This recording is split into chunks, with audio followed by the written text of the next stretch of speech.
This is Luck by Mark Twain. Note: this is not a fancy sketch. I got it from a clergyman who was an instructor at Woolwich 40 years ago, and who vouched for its truth. M.T. It was at a banquet in London, in honor of one of the 2 or 3 conspicuously illustrious English military names of this generation. For reasons which will presently appear, I will withhold his real name and titles, and call him Lieutenant General Lord Arthur Scoresby, V.C., K.C.B., etc., etc., etc. What a fascination there is in a renowned name! There sat the man, in actual flesh, whom I had heard of so many thousands of times since that day, 30 years before, when his name shot suddenly to the zenith from a Crimean battlefield, to remain forever celebrated. It was food and drink to me to look and look and look at that demigod, scanning, searching, noting the quietness, the reserve, the noble gravity of his countenance, the simple honesty that expressed itself all over him, the sweet unconsciousness of his greatness, unconsciousness of the hundreds of admiring eyes fastened upon him, unconsciousness of the deep, loving, sincere worship welling out of the breasts of those people and flowing toward him. The clergyman at my left was an old acquaintance of mine, clergyman now, but had spent the first half of his life in the camp and field, and as an instructor in the military school at Woolwich.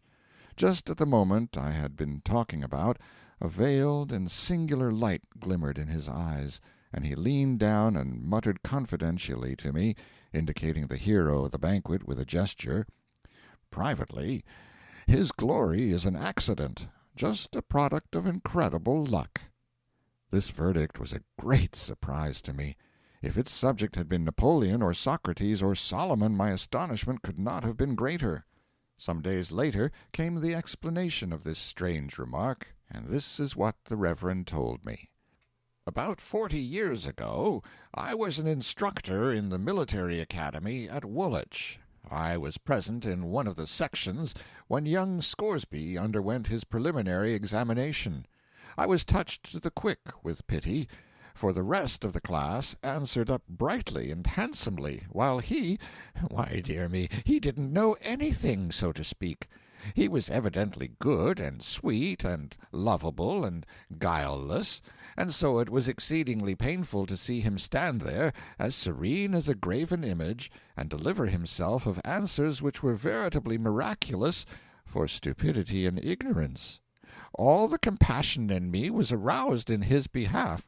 I said to myself, when he comes to be examined again, he will be flung over, of course, so it will be a simple, harmless act of charity to ease his fall as much as I can. I took him aside and found that he knew a little of Caesar's history, and as he didn't know anything else, I went to work and drilled him like a galley slave on a certain line of stock questions concerning Caesar which I knew would be used. If you'll believe me, he went through with flying colors on examination day. He went through on that purely superficial cram, and got compliments too, while others, who knew 1,000 times more than he, got plucked. By some strangely lucky accident, an accident not likely to happen twice in a century, he was asked no question outside of the narrow limits of his drill. It was stupefying. Well, all through his course I stood by him with something of the sentiment which a mother feels for a crippled child, and he always saved himself, just by miracle, apparently. Now, of course, the thing that would expose him and kill him at last was mathematics. I resolved to make his death as easy as I could, so I drilled him and crammed him and drilled him, just on the line of questions which the examiner would be most likely to use, and then launched him on his fate.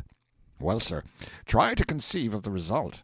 To my consternation, he took the first prize, and with it he got a perfect ovation in the way of compliments. Sleep? There was no more sleep for me for a week. My conscience tortured me day and night. What I had done purely through charity, and only to ease the poor youth's fall. I never had dreamed of any such preposterous result as the thing that had happened. I felt as guilty and miserable as the creator of Frankenstein. Here was a woodenhead, whom I had put in the way of glittering promotions and prodigious responsibilities, and but one thing could happen. He and his responsibilities would all go to ruin together at the first opportunity. The Crimean War had just broken out. Of course there had to be a war, I said to myself. We couldn't have peace and give this donkey a chance to die before he is found out. I waited for the earthquake. It came, and it made me reel when it did come. He was actually gazetted to a captaincy in a marching regiment. Better men grow old and gray in the service before they climb to a sublimity like that. And who could ever have foreseen that they would go and put such a load of responsibility on such green and inadequate shoulders? I could just barely have stood it if they had made him a cornet. But a captain! Think of it! I thought my hair would turn white. Consider what I did, I who so loved repose and inaction. I said to myself, I am responsible to the country for this, and I must go along with him and protect the country against him as far as I can. So I took my poor little capital, that I had saved up through years of work and grinding economy, and went with a sigh and bought a cornetcy in his regiment, and away we went to the field. And there, oh dear, it was awful. Blunders? Why, he never did anything but blunder. But, you see, nobody was in the fellow's secret. Everybody had him focused wrong, and necessarily misinterpreted his performance every time. Consequently, they took his idiotic blunders for inspirations of genius. They did, honestly. His mildest blunders were enough to make a man in his right mind cry. And they did make me cry, and rage and rave, too, privately. And the thing that kept me always in a sweat of apprehension was the fact that every fresh blunder he made increased the luster of his reputation. I kept saying to myself, he'll go so high that when discovery does finally come, it will be like the sun falling out of the sky. He went right along up, from grade to grade, over the dead bodies of his superiors, until at last, in the hottest moment of the Battle of blank, down went our colonel, and my heart jumped into my mouth, for Scoresby was next in rank. Now for it, said I. We'll all land in shoal in 10 minutes, sure. The battle was awfully hot. The Allies were steadily giving way all over the field. Our regiment occupied a position that was vital. A blunder now must be destruction. At this critical moment, what does this immortal fool do but detach the regiment from its place and order a charge over a neighboring hill where there wasn't a suggestion of an enemy? There you go, I said to myself. This is the end at last. And away we did go, and were over the shoulder of the hill before the insane movement could be discovered and stopped. And what did we find? An entire and unsuspected Russian army in reserve. And what happened? We were eaten up? That is necessarily what would have happened in 99 cases out of 100, but no! Those Russians argued that no single regiment would come browsing around there at such a time. It must be the entire English army, and that the sly Russian game was detected and blocked. So they turned tail, and away they went pell-mell, over the hill and down into the field, in wild confusion, and we after them. They themselves broke the solid Russia center in the field, and tore through, and in no time there was the most tremendous rout you ever saw, and the defeat of the Allies was turned into a sweeping and splendid victory. Marshal Canrobert looked on, dizzy with astonishment, admiration, and delight, and sent right off for Scoresby, and hugged him, and decorated him on the field in presence of all the armies. And what was Scoresby's blunder that time? Merely the mistaking his right hand from his left, that was all.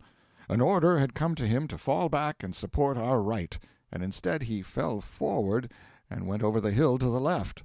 But the name he won that day as a marvelous military genius filled the world with his glory, and that glory will never fade while history books last. He is just as good and sweet and lovable and unpretending as a man can be, but he doesn't know enough to come in when it rains. He has been pursued, day by day and year by year, by a most phenomenal and astonishing luckiness. He has been a shining soldier in all our wars for half a generation.